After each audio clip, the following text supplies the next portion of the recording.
हाँ मेरे प्यारे स्टूडेंट्स, आप लोगों का सभी का स्वागत है। और आज हम information technology in health care के विषय पे आज एक मैं वीडियो लेकर आया हूँ। मेरे learning journal by Neeraj channel पे आप लोग ये वीडियो देखने जा रहे हैं। और आप सभी से मेरी रिक्वेस्ट है कि इसको अगर मेरी मेहनत पसंद आती है प्लीज सब्सक्राइब और उसको लाइक करें। तो आज इंफॉर्मेशन टेक्नोलॉजी का रोल हम सभी देख रहे हैं, किस तरीके से कहां से तरक्की की है इंफॉर्मेशन टेक्नोलॉजी ने। और इसी परिवेश में अपन बात करते हैं हेल्थ केयर में। एक ही कॉमन सब्जेक्ट है कि आईटी इंफॉर्मेशन टेक्नोलॉजी का हेल्थ केयर में क्या रोल प्ले करता है। एक तो कॉमन के साथ साथ जो विशेषकर जो नर्सिंग स्टूडेंट्स है उनका तो एक पूरा सब्जेक्ट है, तो उनके लिए विशेष रूप से इस चीज पे पढ़ाई करने के ध्यान देना है कि इंफॉर्मेशन टेक्नोलॉजी कहां तक हेल्थ केयर में कहां तक पहुंची हुई है। तो स्टार्ट करते हैं। सबसे पहले अपन हेल्थ केयर इंफॉर्मेशन सिस्टम इसके देखे जाए तो इसके मुख्य रूप से आज हेल्थ केयर का जो भी वर्तमान में हम देखने के दिखाई दे रहा है उसमें इंफॉर्मेशन टेक्नोलॉजी का विशेष रूप से महत्व है। जैसे कि सबसे पहले देखा जाए तो HIS हेल्थ इंफॉर्मेशन सिस्टम, अब इसमें सभी मरीजों की पेशेंट की जानकारी है।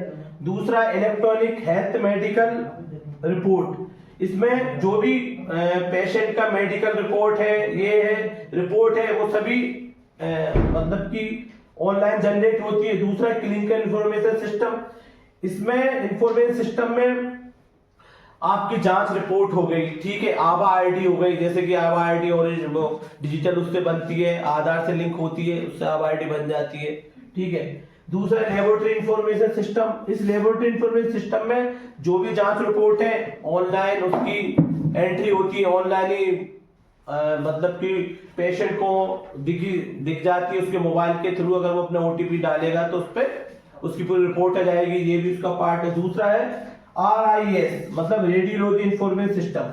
रेडियोलॉजी इंफॉर्मेशन सिस्टम में एक्सरे हो गया, सिटी स्कैन हो गया, इसमें RT ने अपने विशेष रूप से अपना योगदान दिया है आजकल वर्तमान में, ठीक है। 5वें नंबर का है PIS मतलब pharmacy information system. Pharmacy information system में क्या है, आजकल वर्तमान में जो कॉर्पोरेशन होता है उसके माध्यम से दवाइयां सभी सरकारी जैसे CH सिविल हॉस्पिटल हो गया, कम्युनिटी हेल्थ सेंटर हो गया, डिस्ट्रिक्ट हॉस्पिटल हो गया, वो ऑनलाइन मांग की जाती है, ऑनलाइन डिमांड की जाती है, जिसको बोलते हैं इंडेंट। उसके माध्यम से मेडिसिन आती है और जो भी डिमांड करते हैं उसको भी ऑनलाइन किया जाता है। तो ये सिस्टम हो गया। NIS नर्सिंग इंफॉर्मेशन सिस्टम, अब नर्सिंग इंफॉर्मेशन सिस्टम कैसे काम करेगा, जो भी हेल्थ केयर हॉस्पिटल है, छोटे हॉस्पिटल है या बड़ा डिस्ट्रिक्ट हॉस्पिटल सिविल हॉस्पिटल है, वहां पे इनका रोस्टर बनाने में आसानी हो गई, उसके लिए भी नर्सिंग इंफॉर्मेशन सिस्टम अपना रोल प्ले करेगा। दूसरा TMS tele medicine system. Tele medicine system में या वर्तमान में गवर्नमेंट द्वारा एक स्कीम प्रारंभ की गई है जिसमें टेली मेडिसिन फोन के माध्यम से दवाइयों की जानकारी दी जाती है, मरीजों का फीडबैक लिया जाता है टाइम टू टाइम, यदि वो दवाई ले रहे हैं नहीं ले रहे उसका फीडबैक भी टेलीमेडिसिन के माध्यम से प्राप्त किया जाता है। 9वें नंबर का है DSS डिसीजन सपोर्ट सिस्टम।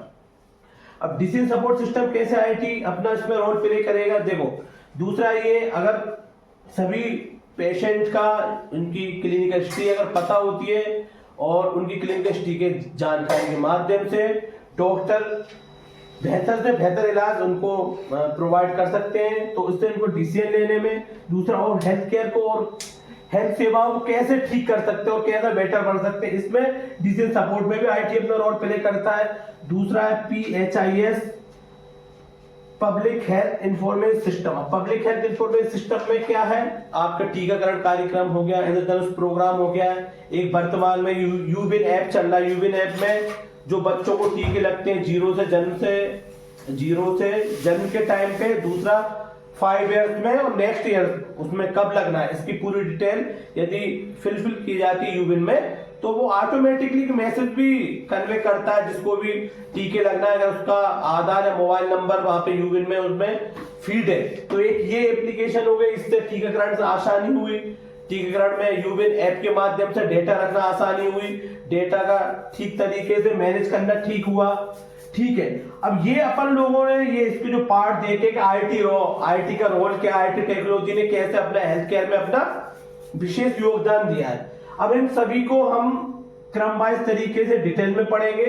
आप बस इस चीज पे विशेष रूप से ध्यान दें कि एक मतलब कि जैसे दिमाग में होता है ना कि हाँ आईटी मोबाइल चला रहे, ये तो एक आईटी का रोल है, तो कैसे आप जिस सेवा से जुड़े हो, खासकर से नर्सिंग जो स्टूडेंट्स उनके लिए विशेष रूप से है कि और क्या क्या इसमें इम्प्लीमेंट हुए अभी प्रेजेंट में।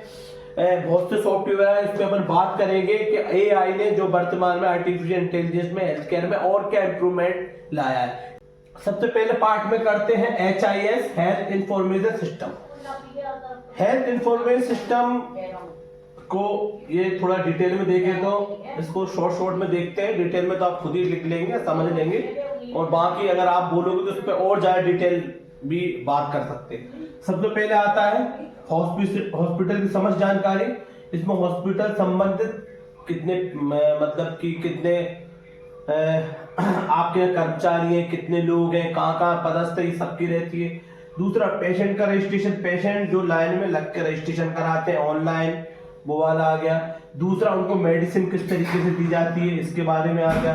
दूसरा स्टाफ रिकॉर्ड आ गया, स्टाफ का जो भी रिकॉर्ड है वो भी पूरा कंप्यूटर बेस IT बेसिस है, मतलब सीधा रिकॉर्ड है। आजकल तो वो मैनुअल वाला पूरा सिस्टम ही लगभग खत्म है, बाकी पूरा आपका सिस्टम फीड है। किसी की जानकारी है, किसी की एम्प्लॉय आईडी है, किसी भी की आईडी, उससे जानकारी तुरंत निकल आती है, नंबर डालो पूरी डिटेल आ जाएगी।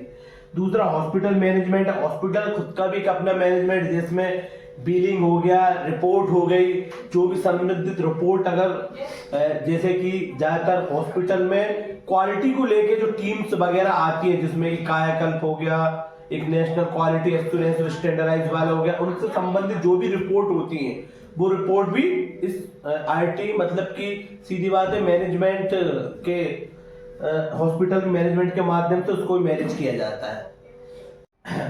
ठीक है। दूसरा है EHR या EMR, इसको क्या है, इलेक्ट्रॉनिक हेल्थ मेडिकल रिकॉर्ड। अब इसमें क्या है, इसमें पेशेंट का डिजिटल मेडिकल रिकॉर्ड होगा, पेशेंट की जो भी जानकारी है वो डिजिटल फॉर्म में होगी, जब जरूरत होगी जब चाहेंगे वहां इसको एक्सेस कर सकते हैं इस जानकारी को। दूसरा इसमें हिस्ट्री की, पेशेंट की जो भी हिस्ट्री रहेगी, उसको डायबिटीज है, शुगर है, या फिर कोई और क्रिटिकल बीमारी है, फिर उसको कैंसर से प्रभावित है, या फिर कभी उसका कोई ट्रीटमेंट हुआ है, ये सब जानकारी होगी। उसके पेशेंट की जांच रिपोर्ट का होगा, मेडिसिन रिकॉर्ड होगा। थर्ड अपना क्या है, CIS यानी क्लिनिकल इंफॉर्मेशन सिस्टम। इस क्लिनिकल इंफॉर्मेशन सिस्टम में क्या है, जो भी इलाज हुआ है उससे जुड़ी जानकारी होगी। दूसरा ICU मॉनिटरिंग होगी, ICU में जो मॉनिटरिंग होती है उसका भी रिकॉर्ड रखा जाएगा कि पेशेंट के कब किस टाइम पे उसका BP कितना था, शुगर कितनी थी, उसकी हार्ट बीट कितनी थी। दूसरा क्लिनिकल नोट्स, उसी बेस पे मतलब जो उसका हिस्ट्री है और उसको ट्रीटमेंट दिया जा रहा है उसको क्लिनिकल नोट्स तैयार किए जा सकते हैं। दूसरा अब पेशेंट को यदि शुगर है, डायबिटीज है, या फिर वो क्रिटिकल बीमारी है, तो उसको क्या ट्रीटमेंट प्लान होगा, तो उसको हिस्ट्री के माध्यम से ठीक ढंग से पता कर सकते हैं। तो एक ट्रीटमेंट प्लान भी इसमें शामिल होगा क्लिनिकल इंफॉर्मेशन सिस्टम में। ठीक है। नेक्स्ट, ठीक है, फोर्थ नंबर का LIS यानी लेबोरेटरी इंफॉर्मेशन सिस्टम। अब इसमें क्या है, लेबोरेटरी इंफॉर्मेशन सिस्टम में के लैब से संबंधित जो भी जांच वगैरह है उसको ऑनलाइन के माध्यम से एक्सेस कर सकते हैं। दूसरा सैंपल को ट्रैक कर सकते हैं बारकोड के माध्यम से। दूसरा रिपोर्ट जनरेशन कर सकते हैं। अब रिपोर्ट क्या है, अगर यदि किसी पेशेंट का आपने पूरा डाटा फीड किया है, उसका मोबाइल नंबर है, तो आज वर्तमान में जो है रिपोर्ट हॉस्पिटल में जाने की जरूरत नहीं, कोई रिपोर्ट लेने के लिए हॉस्पिटल में जाना है, आपके मैसेज आएगा, उसके जो उनका सेंट्रल सिस्टम है उसके माध्यम से, लैब का सेंट्रल सिस्टम के माध्यम से आपके मोबाइल पे मैसेज आएगा कि आपने जांच कराई थी। आप उस लिंक पे क्लिक करेंगे, उस पे एक 4 नंबर का OTP फीड करेंगे, OTP जैसे ही डालेंगे तो उसकी PDF पूरी जांच की पूरी PDF आ जाएगी मोबाइल पर, तो आपको जाने की जरूरत नहीं है हॉस्पिटल। किसका पार्ट है, LIS का, मतलब लेबोरेटरी इंफॉर्मेशन सिस्टम का। फिफ्थ नंबर का क्या है, अपन ने क्या लिखा हुआ था, RIS यानी रेडियोलॉजी इंफॉर्मेशन सिस्टम। अब इसमें क्या है, रेडियोलॉजी मतलब एक्सरे संबंधित, CT स्कैन हो गया, MRI हो गया, आपका इमेज स्टोरेज हो गया, एक्सरे हो गया, CT स्कैन हो गया। अब इनकी जो पूरा कंप्यूटराइज हो गया। अब जो पहले मैनुअल होता था, फिल्म धुली जाती थी जिसमें वो सिस्टम अब है ही नहीं। अब पूरी आईटी से संबंधित मशीन आ गई है, उसमें एआई टूल्स का भी उपयोग होता है, जिसके माध्यम से एक्सरे, सिटी स्कैन और एमआरआई बहुत ही उनका डेटा रखना। दूसरा, अब ऐसा नहीं है कि बस आप गए हो और आपको समय दिया जा रहा है कल आना या ज्यादा आना या फिर बाद में आना, ऐसा कुछ नहीं है। अब ऐसा है कि मशीनें इतनी ज्यादा डिजाइन की जा रही है उस तरीके से कि एक ही दिन में लगभग कितने ही पेशेंटों का, कितने ही लोगों का, कितने ही पेशेंट का एक्सरे कर सकते हैं, उनका सिटी स्कैन भी हो सकता है और उनको रिपोर्ट के लिए भी 4 से 5 दिन का वेट नहीं करना होता। आईटी ने इतनी ज्यादा तरक्की कर ली है कि अगर आपने एक्सरे कराया, सिटी स्कैन कराया, आपको आधे घंटे में रिपोर्ट प्रोवाइड करवा दी जाएगी। ठीक है, नेक्स्ट वाला और करते हैं अपन। हाँ, तो नेक्स्ट क्या है, PIS, फार्मेसी इंफॉर्मेशन सिस्टम। इसमें क्या, दवाओं का स्टॉक है, डिस्ट्रीब्यूशन है, ऑनलाइन मेडिसिन। इसमें दवाओं के स्टॉक में क्या, दवाएं जो उनको स्टॉक किया जाता है वो ऑनलाइन पूरी डिटेल होती है, उसमें कितनी मेडिसिन है, क्या है। जैसे कि वर्तमान में भी औषधि मित्र है, एक Madhya Pradesh formation corporation information एक सॉफ्टवेयर है, उसके माध्यम से समस्त अपने अधीन संस्थाओं को दवाई मेडिसिन प्रोवाइड की जाती है। दूसरा डिस्ट्रीब्यूशन है, जो भी पेशेंट को जो भी मेडिसिन डिस्ट्रीब्यूट होती है उसका रिकॉर्ड रखा जाता है, उसको ऑनलाइन फीड किया जाता है। तीसरा ऑनलाइन मेडिसिन, आजकल वर्तमान में बहुत सी ऑनलाइन ऐप चल रही है फार्मेसी की, जो अपन ऑनलाइन उसको जो भी अपन को मेडिसिन आवश्यकता है उसके अपन ऑनलाइन मेडिसिन बुलवा सकते हैं। नेक्स्ट क्या, 7 नंबर का NIS यानी nursing information system. Nursing information system में क्या है, जैसे ये देखते हैं nursing care plan. Nursing care plan में क्या है, जैसे कि आज हॉस्पिटल में देखें तो जो भी बड़े हॉस्पिटल गवर्नमेंट हो या फिर प्राइवेट हो, जैसे गवर्नमेंट भी डिस्ट्रिक्ट हॉस्पिटल की बात करें, मैं अपने हॉस्पिटल की बात करूं तो उसमें मैटरनिटी डिपार्टमेंट अलग है, बच्चों का SNCU अलग है, PICU अलग है, सबका अलग अलग केयर प्लान होता है। तो एक नर्सिंग केयर प्लान भी IT के माध्यम से बहुत आसानी तरीके से बना सकते हैं। दूसरा ड्यूटी शेड्यूल, एक बार ड्यूटी शेड्यूल है आपने कंप्यूटराइज कर दिया है, उसको फीड कर सकते हैं, बदल सकते हैं। तो कंप्यूटराइज के माध्यम से कंप्यूटराइज कर दिया है उसको ड्यूटी शेड्यूल को, अब बार बार उसको मैनुअल नहीं करना है। तो ये नर्सिंग इंफॉर्मेशन सिस्टम के अंतर्गत आता है। 8 नंबर का TMS, टेली मेडिसिन सिस्टम। अब इसमें क्या है, दूरस्थ इलाज और परामर्श, मतलब क्या है, दूर बैठे किसी भी पेशेंट को फोन के माध्यम से संपर्क करना, ये टेलीमेडिसिन में आएगा। ग्रामीण और दूर दराज क्षेत्रों में जहां स्वास्थ्य सेवाओं के लिए पहुंच नहीं है या व्यक्ति नहीं सकता है, व्यक्ति यहाँ दूर अपना ट्रीटमेंट करा नहीं सकता, उसको हम फोन के माध्यम से संपर्क कर सकते हैं, टेलीमेडिसिन के अंतर्गत आता है। ठीक है, इसके लिए गवर्नमेंट ने एक स्कीम भी स्टार्ट की हुई है, टेलीमेडिसिन को और ज्यादा आगे बढ़ाने के लिए ये इंप्लीमेंट हो चुकी है और टेलीमेडिसिन का कई जगह यूज भी हो रहा है। दूसरा क्या है, नेक्स्ट वाले उसमें DSS यानी decision support system. Decision support system के अंतर्गत अपन को कैसे, देखिए डॉक्टर को डिसीजन लेने में हेल्प करेगा। डिसीजन सपोर्ट सिस्टम कैसे हेल्प करेगा, इससे पहले अपन डिस्कस कर चुके हैं NIS नर्सिंग इंफॉर्मेशन सिस्टम, एक किया था CIS क्लिनिकल इंफॉर्मेशन सिस्टम। उसमें मैंने आपको बताया था कि क्लिनिकल नोट्स बनेंगे, केयर प्लान बनेगा, ट्रीटमेंट प्लान बनेगा, तो उसके माध्यम से ही डिसीजन सपोर्ट सिस्टम उन दोनों के NIS और CIS के माध्यम से डिसीजन सपोर्ट सिस्टम डॉक्टर की हेल्प करेगा कि किस पेशेंट को और बेटर से बेटर कैसे ट्रीटमेंट दे सकते हैं, अच्छे से अच्छा। दूसरा क्या है, नेक्स्ट अलर्ट। इसमें क्या है, अलर्ट ADR मतलब एडवर्स ड्रग रिपोर्ट, मतलब या फिर एक्शन ड्रग। देखिए लास्ट अपने क्या है, PHIS यानी public health information system. Public health information system ये गवर्नमेंट का लोक स्वास्थ्य एवं परिवार कल्याण कार्यक्रम डिपार्टमेंट ये पूरा, जिसके अंतर्गत ये आता है। इसमें डिसीज सर्विलेंस, इसमें बीमारी की निगरानी है, बीमारियों की निगरानी किस तरीके से करेंगे, राष्ट्रीय कार्यक्रम है, टीकाकरण है, टीकाकरण वैक्सीनेशन है, इंद्रधनुष है, समय समय पे जो इंद्रधनुष प्रोग्राम के अंतर्गत टीकाकरण किया जाता है वो है। दूसरा RS के मतलब राष्ट्रीय स्वास्थ्य कार्यक्रम, जितने भी कार्यक्रम है, थैलेसीमिया हो गया, TB वाले हो गया, इम्यूनन वाले, सभी कार्यक्रम इसके अंतर्गत आते हैं।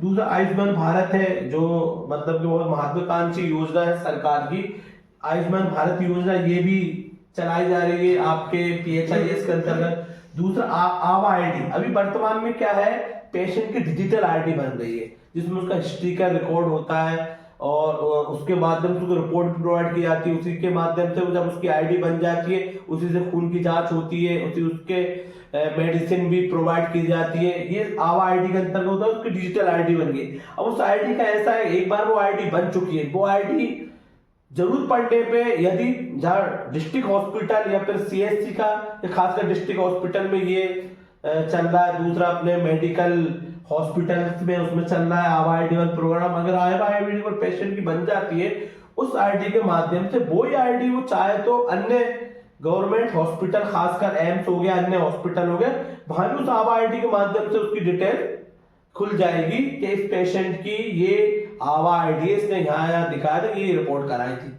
तो मतलब कि ये इसके बहुत मायने रखता है कि IT वर्तमान में सभी क्षेत्रों में इतना ज्यादा प्रभावी हो चुका है, इतना ज्यादा उसका रोल है कि बिना IT के आज तो संभव ही नहीं है। अपन जनरली देख सकते हैं, चाहे उसमें फाइनेंशियल उसमें चले जाओ, फोन पे वगैरह होगा, दूसरी चीजों में चले जाए, तो उसका तो कोई सवाल ही नहीं उठता कि IT ने अपना महत्वपूर्ण भाग, अपना महत्वपूर्ण रोल ना प्ले किया हो, ये तो है ही। दूसरा है, हमने आज ये क्लास ली है और आपको ये बता दिया इसके पार्ट्स। नेक्स्ट वीडियो में, नेक्स्ट उसमें आपका जैसा रिस्पॉन्स रहेगा उसी रिस्पॉन्स के हिसाब से मैं इसको और डिटेल में बताऊंगा। ये तो उसका एक ओवरव्यू हो गया, ये इसके पार्ट है, ये उसके एप्लीकेशंस हैं कि IT information technology health care में कैसा अपना रोल प्ले कर रहा है, उसकी क्या भूमिका है, इस पे अपन ने बात की थी। इसके उसके सभी पार्ट्स देखे थे जिसमें मैंने आपको क्रम वाइज तरीके से बताया था। HIS हो गया, PIS हो गया, DSS हो गया, सभी जो पार्ट्स हमने पढ़े थे, आप एक बार उसको और रिवाइज करें, देखें। उसके बाद उसका नेक्स्ट जो है, अब कंप्यूटर क्या है उसमें जो मैंने उसका देखा है, उसका सिलेबस नर्सिंग वाला, उसका कॉमन सिलेबस, तो अपन उस पर डिस्कस करेंगे। उसको जितना हो सके उतना उस पर डिस्कस करें, डिटेल में पढ़ेंगे। और आप यदि कहोगे तो उसको ज्यादा डिटेल में करेंगे, अदरवाइज आपके पास नोट्स हैं, बस मेरी क्लास देखो, बस उसको नोट्स को देखेंगे, क्लास देखेंगे तो आपका वैसे भी रिवीजन होगा और दूसरे साथ ही साथ आपके एग्जाम की तैयारी होगा। तीसरा, इसका रोल आपके कभी कॉम्पिटिटिव एग्जाम में यदि आप बैठते हो उसमें भी इसका बहुत आपकी हेल्प करेगा। ठीक है, नेक्स्ट क्लास में मिलते हैं, तो चैनल को सब्सक्राइब करें, दूसरा लाइक करें और मेरा मोटिवेशन बढ़ाएं। Thank you.